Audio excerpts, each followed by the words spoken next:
If you've ever seen a photo of Florence, you've seen this. The massive red dome rising above the terracotta rooftops, dominating the skyline like a crown. Today, we're sketching the Cathedral of Santa Maria del Fiore, Florence's cathedral, and the soul of the Renaissance city. Locals call it the Duomo, which literally just means the dome, because, let's be honest, that's what steals the show. Hi, my name is James, but online I go by Andrade. I travel physically or through research to the most iconic, mysterious, and legendary places on Earth, and I bring them to life through pen and ink sketches. While I draw, I tell you the stories most people don't hear, the deep history, the symbolism, and the secrets hiding in plain sight. The name of this cathedral means Saint Mary of the Flower, a tribute to the Virgin Mary and a nod to Florence itself, the city of the lily. But this building isn't just a church. It's a statement, a piece of cosmic geometry, and a dome so ambitious that it changed the course of architecture forever. The story starts in 1296. Arnolfo di Cambio, the city's master architect, lays the first stones. Florence wants a cathedral that outshines Siena, Pisa, and even Rome. They're not thinking small. They want a house of worship so massive, it feels like heaven on earth. But the city dreams so big, they actually out-design their own tech. The dome they envision, no one in Europe knows how to build something that large without it collapsing. So, for decades, the cathedral just sits there, half-finished, this gigantic, empty drum waiting for a miracle. Enter Filippo Brunelleschi.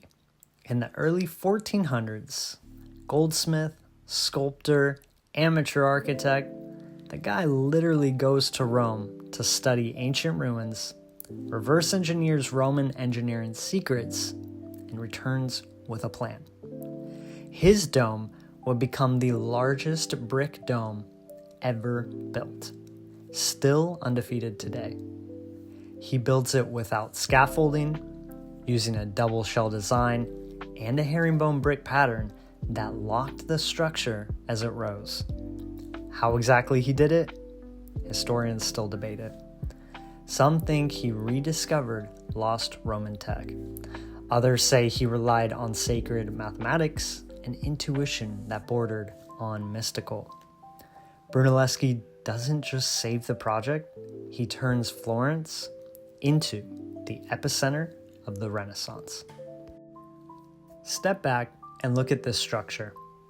Every element has meaning.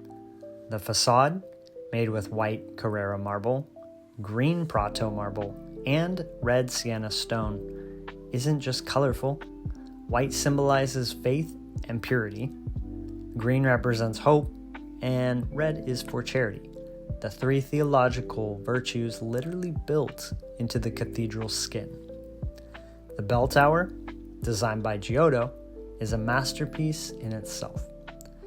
It's wrapped in reliefs showing the virtues, the planets, the arts, and scenes of creation, almost like a stone encyclopedia of medieval knowledge. It's as if every inch of this place is a book waiting to be read. Then, of course, the dome. It's an octagon, 8 sides, a sacred number symbolizing resurrection, eternity, and new beginnings. The lantern at the top, it doesn't just cap the dome. It acts as a celestial channel, drawing light down into the church, connecting the heavens with the city below. Nothing here is random. The Duomo is a cosmic diagram, built to echo both the order of heaven and the geometry of the human body. Step through the massive bronze doors, and the energy shifts. The air cools, your footsteps echo on marble floors, inlaid with complex geometric patterns, spirals, stars, intersecting circles. Look up at the inner shell of the dome. What do you see? The Last Judgment, painted by Vasari and Zuccari in the late 1500s.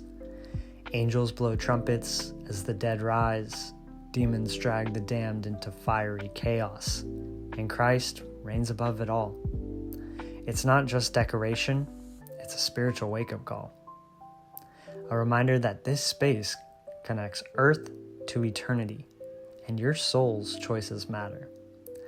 And then there's something most visitors miss: a gnomon, an astronomical instrument built into the cathedral. A tiny hole in the lantern projects a beam of sunlight onto the floor at specific times of the year, marking solstices and equinoxes. It let the church literally measure the heavens, tracking time and seasons with divine precision. In a way, the Duomo is both temple and observatory, a place to watch the stars and contemplate the divine. Brunelleschi wasn't just an architect. He was a problem solver who blended science, art, and some say the occult.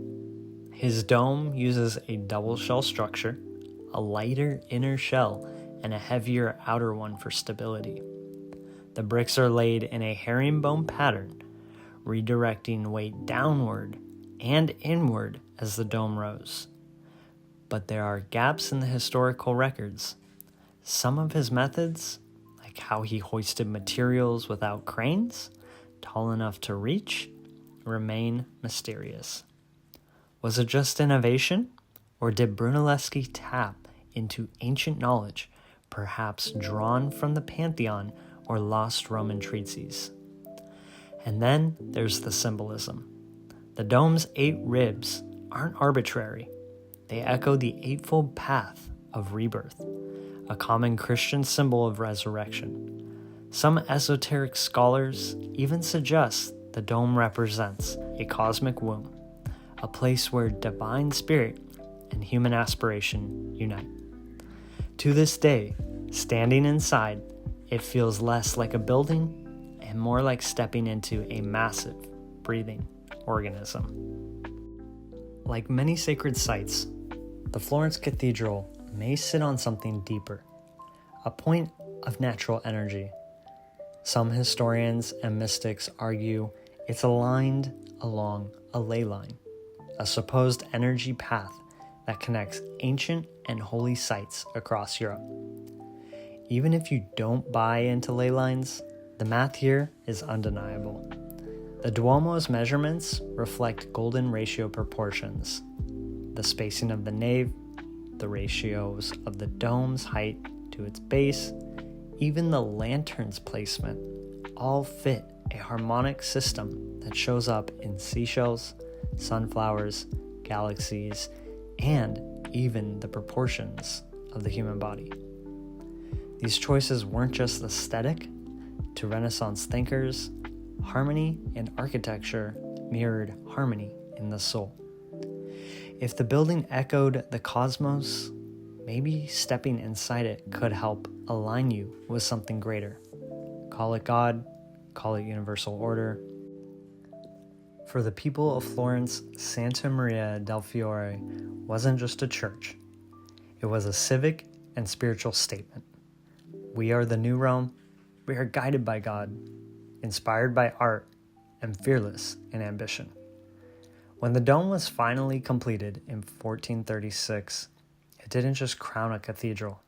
It crowned Florence as the beating heart of the Renaissance, a city where commerce, science, faith, and beauty weren't enemies, but allies.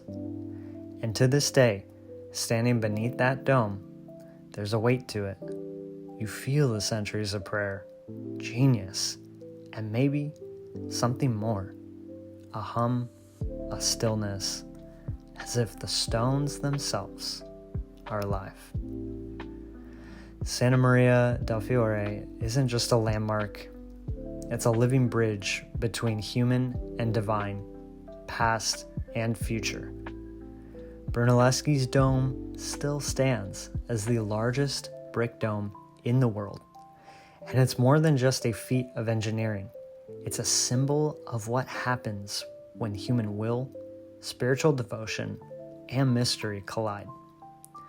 If you want more deep dive sketch sessions like this, where we explore the hidden history and mysteries behind iconic places, while I bring them to life in pen and ink, make sure to subscribe so you don't miss the next cathedral or legendary site, turn on bell so YouTube actually lets you know when we're live, and like this video if you want more urban sketching deep dives.